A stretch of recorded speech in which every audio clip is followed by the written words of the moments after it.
앞서 전해드렸습니다만 이 웅동학원 비리 혐의로 검찰 조사를 받고 있는 조국 법무부 장관의 동생에 대한 구속영장이 기각됐습니다.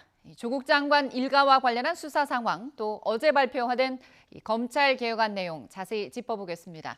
최단비 변호사, 또 승재현 형사정책연구위원 함께 오셨습니다.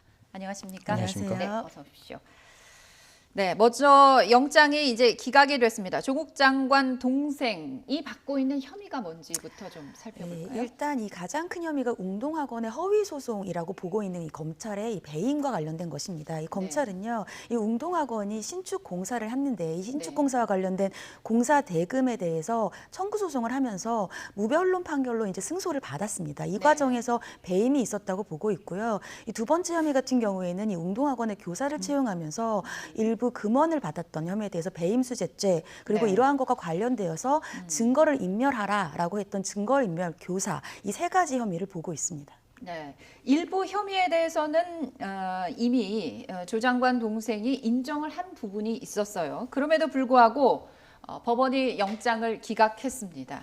어떤 이유인가요? 방금 말씀 주셨다시피 세 가지 혐의가 있는데요. 특히 네. 이제 첫 번째 나오는 게 배임죄인데 이게 특정 경제 가중 처벌에 관한 법률이라 그래서 한 50억 이상 되는 5억 이상 되는 굉장히 중대한 범죄가 있는데 이 범죄에 대해서는 다툼의 여지가 있다라고 말을 하고 뒤에는 약간 요와 좀 상충된 이야기를 영장에서는 하고 있습니다. 이미 광범위하게 증거가 수집되어 있다. 다툼이 있는데 광범위한 증거가 수집되어 있다. 약간 좀 앞뒤가 좀 다른 의미인 것 같고요. 또 하나는 이제 두 번째 배임 수재. 아까 이제 돈을 받았다는 점에 대해서는 이미 사실관계를 인정하고 있고 피의자인 이 조 씨가 계속 소환에 응했기 때문에 도주 우려가 없다 이렇게 이야기를 하는데 그 나머지 중에 한 두 가지 정도를 좀 지적하자면 사실 여기에서 영장을 기각하는 사유로 두 가지를 드는데 건강 상태가 안 좋고 초범이다 이렇게 나오는데 사실 영장에서 이러한 이유를 적시하는 건 굉장히 예외적이라고 생각이 들거든요. 이게 판결문에서 뭐 집행유예라든가 양형참작에서 이런 이야기가 나오는 건 논외로 치는데 그 부분이 없고 제일 마지막에 이 영장에서 조금 아쉬운 점은 분명히 증거인멸 교사가 들어와 있는데 이 부분에 대해서는 전혀 영장에서 언급하지 않고 있습니다. 아마 증거인멸 교사가 들어왔다면 영장의 판단 범위가 분명히 달라질 수 있는 범위가 있을 건데 그 부분이 판단 안 되었다는 점은 다소 아쉬운 점이라고 생각을 합니다. 네.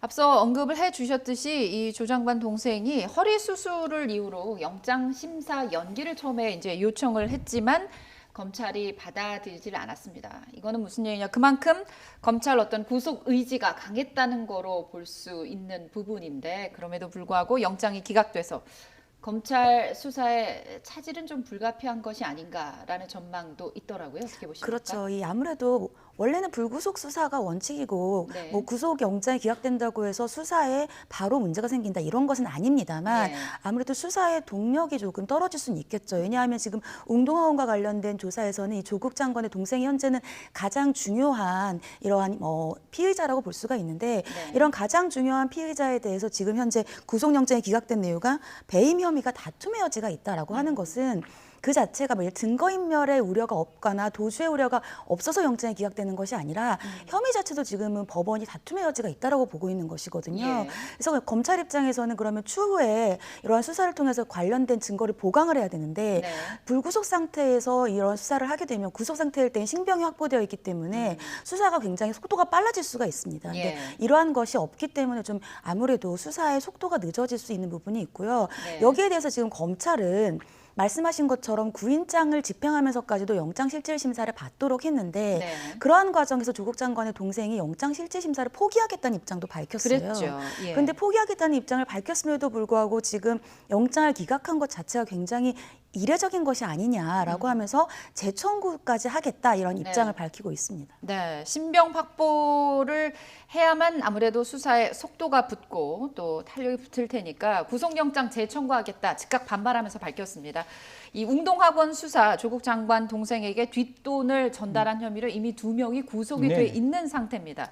그렇다면 앞으로 검찰 수사는 어떤 방향으로 좀 진행이 돼야 될까요? 사실 이제 제일 처음에 이제 첫 번째 영장에서 이야기를 했던 게 배임 부분에 대한 다툼의 여지가 있다라고 얘기했으니까 사실 배임이란 죄가 그 채무불이행 민사와 형사의 경계 영역 속에 머물러 있는 범죄입니다. 그렇기 때문에 배임죄는 저희들이 뭐 이야기하거나 강학상 이야기할 때 1심 판결, 2심 판결이 바뀌는 경우가 되게 많아요. 1심에는 유죄, 2심에는 무죄. 그래서 사실 배임 자체의 죄명에 대해서는 다툼의 여지가 사실 영장에서 완벽하게 밝혀지기는 어려운 범죄라고 생각이 들지만 그래도 최선을 다해서 영장 기각했는 판사님이 그렇게 말씀을 주셨다면 그 부분에 대한 정확한 판단을 해야 될 것이고 방금 말씀 주신 대로 이 영장에서 가장 좀 불편한 점은 분명히 돈을 전달했는 사람은 구속, 어떻게 보면 범죄의 경중이라든가 비난 가능성이 낮은 사람은 이미 구속이 되어 있는데 그중에 가장 중요한 돈을 받은 사람, 뇌물이나 배임 수정이나 돈을 받는 사람이 가장 죄질이 안 좋은데 죄질이 안 좋은 그 사람만 지금 불구속 상태 로 있기 때문에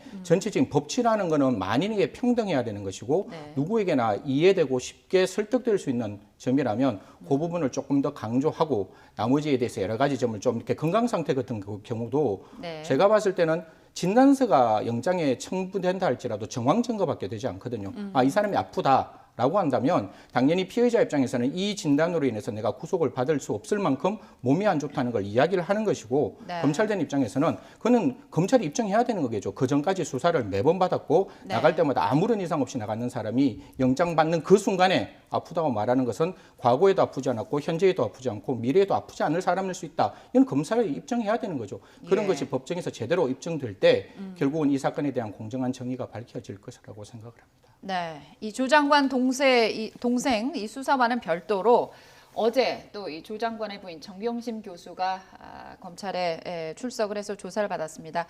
벌써 3번째인데요. 검찰 어떤 부분에 대해서 좀 중점적으로 물어봤을까요? 일단 3번째이기는 하지만 그동안 조사가 그렇게 많이 이루어지지는 못했어요. 왜냐하면 첫 번째에도 굉장히 건강상의 이유로 장시간 조사를 못 받았고, 두 번째에도 지금 알려진 바로는 조사보다는 조서를 열람하는 것에 더 많은 시간이 소요됐다라고 했기 때문에 이게 3번째 조사라고 해서 그동안의 조사 이외에 다른 것을 조사했다라고 보이기는 어렵습니다. 그래서 첫 번째로는 이제 동양대 표창장과 관련된 사무소 위조, 그리고 펀드 투자와 관련되어서 자본시장법 위반과 공직자윤리법 위반, 그리고 증거인멸 교사와 관련된 부분, 기존에 했던 것에 대해서 기존에 했던 것이 완전히 조사가 되지 않았기 때문에 그러한 것도 똑같은 이제 첫 번째와 두 번째 조사의 연장선상에 있다고 볼 수 있겠죠. 그래서 새로운 조사라기보다는 기존에 못했던 조사를 더 했다, 이렇게 보입니다. 네. 어제 이 조국 장관 가족들에 대한 이 수사와 관련해서 상당히 관심을 받았던 부분이 있었습니다. 검찰이 이제 그 정경심 교수 자산 관리인이죠. 본인 실명을 공개를 했습니다. 뭐 유튜브 방송을 통해서 김경록 씨 근무지를 찾아가서 이제 압수수색을 했습니다.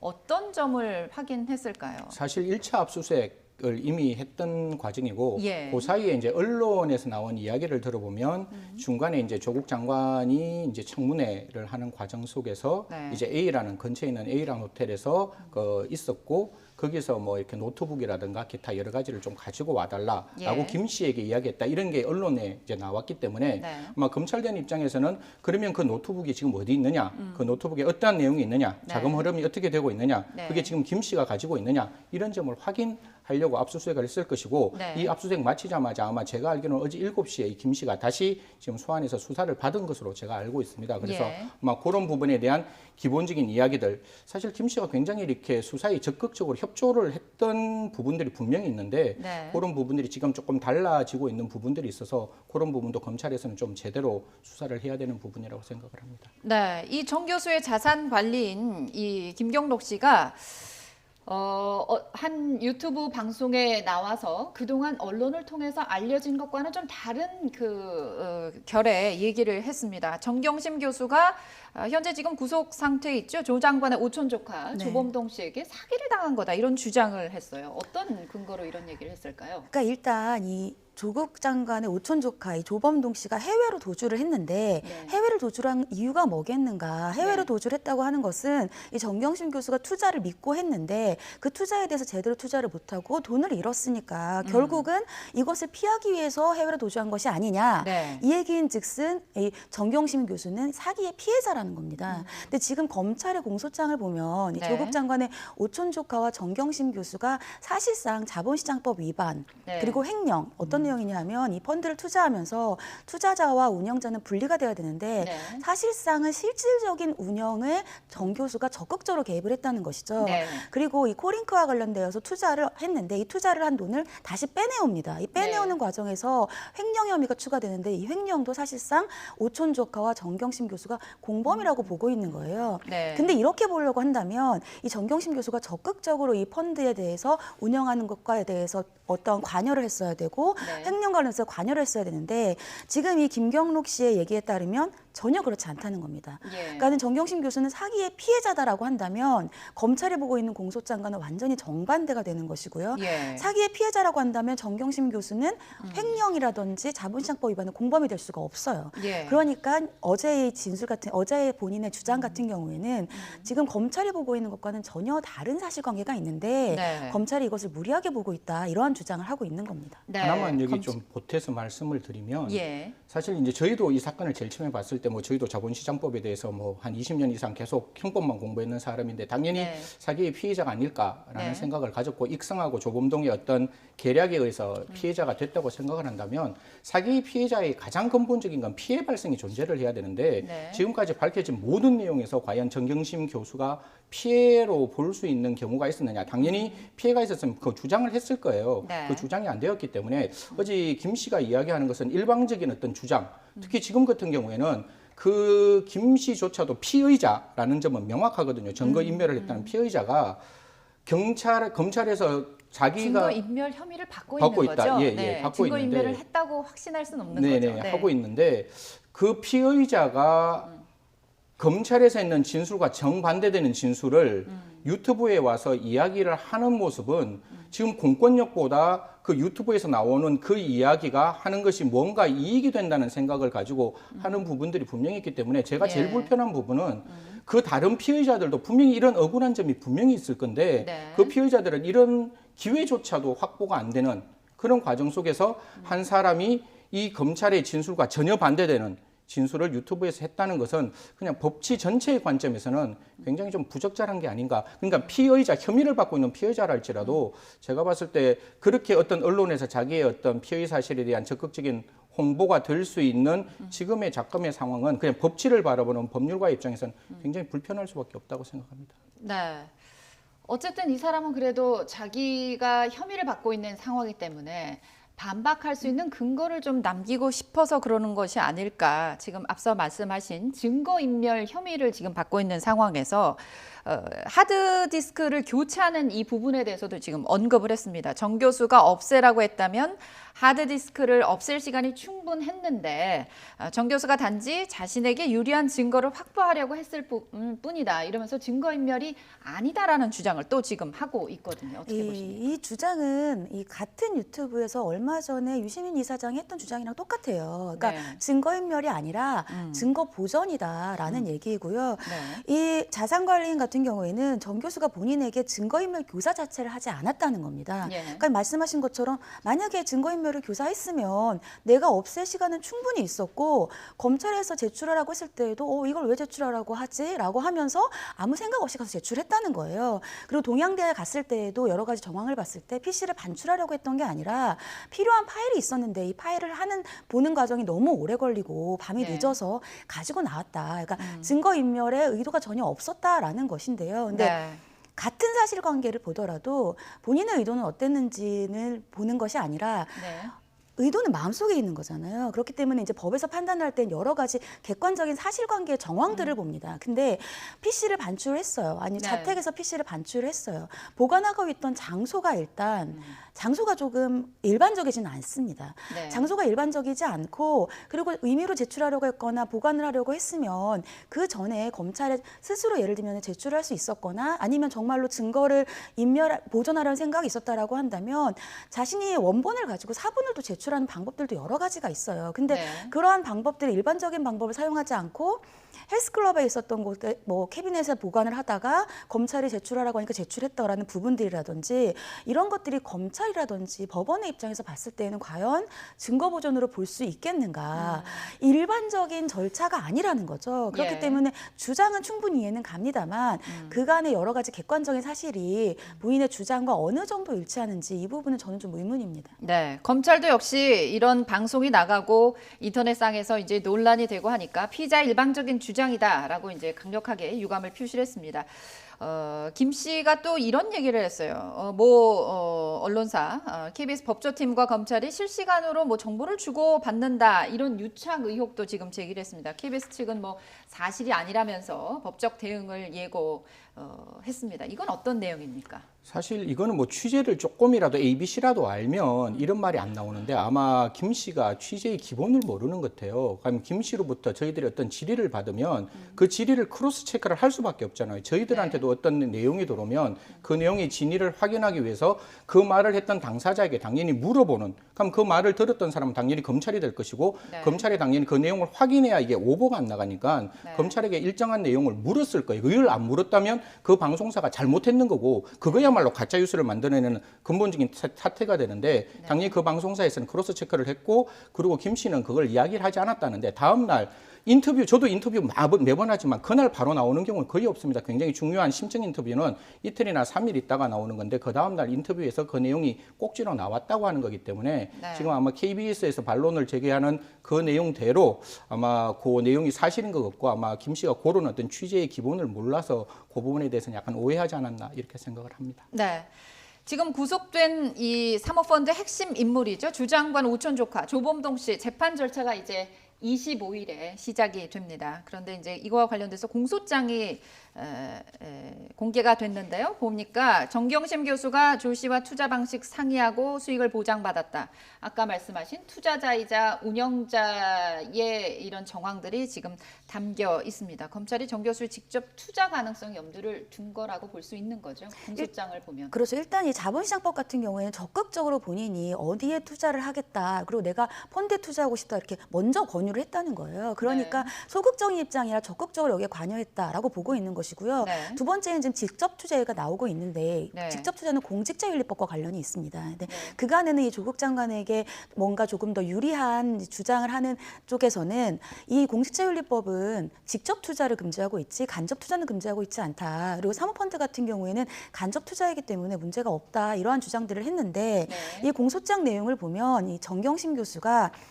자신의 남동생의 명의를 빌려서 코링크 주식 5억 원을 매입했다 이러한 내용이 있어요. 이 얘기는 예. 명의만 남동생의 명의일 뿐 실질적으로 정경심 교수가 직접적으로 주식을 매입했다고 볼 수가 있거든요. 네. 그러면 이것이 직접 투자라고 볼 수가 있는 것이고 직접 투자라고 본다면 공직자윤리법도 문제가 되는 것이니까 네. 지금 검찰은 그러한 형식으로 보고 있다 이렇게 볼 수가 있겠고요. 사실은 네. 공소장에 구체적으로 적시하지 않았다고 되어 있어요. 왜냐하면 공범은 원래 같이 재판에 올리는데 정경심 교수는 이런 오촌 조카와는 달리 조금 더 혐의가 많습니다. 그리고 아직 완벽한 조사가 이루어지지 않았다고 검찰이 판단한 것으로 보여요. 그래서 추후에 이것에 관해서 기소를 해야 되는데 공소장에 너무 구체적으로 적시를 하면 네. 추후에 조사 과정에서 방어권을 더 적극적으로 행사할 여지가 있기 때문에 네. 아직은 이렇게 공소장에 더 구체적으로 적시되지 않았음에도 불구하고 이러한 내용이 있다라고 하는 것은 검찰은 직접 투자까지도 염두에 두고 있다라는 가능성이 보입니다. 그렇군요. 이런 가운데 조국 장관이 어제 취임 한 달 만에 검찰 개혁안을 발표했습니다. 일단 들어보시죠. 저와 법무부는 검찰개혁이 시급하고 절실하다는 국민의 뜻을 새기며 다음은 없다라는 각오로 임하고 있습니다. 검찰개혁이 완수될 수 있도록 용기와 지혜를 모아주시고 계신 국민들의 힘으로 하루하루 견디고 있습니다. 저는 국민들께 약속드린 대로 이 자리에 있는 마지막 순간까지 최선을 다해 검찰개혁에 매진하겠습니다.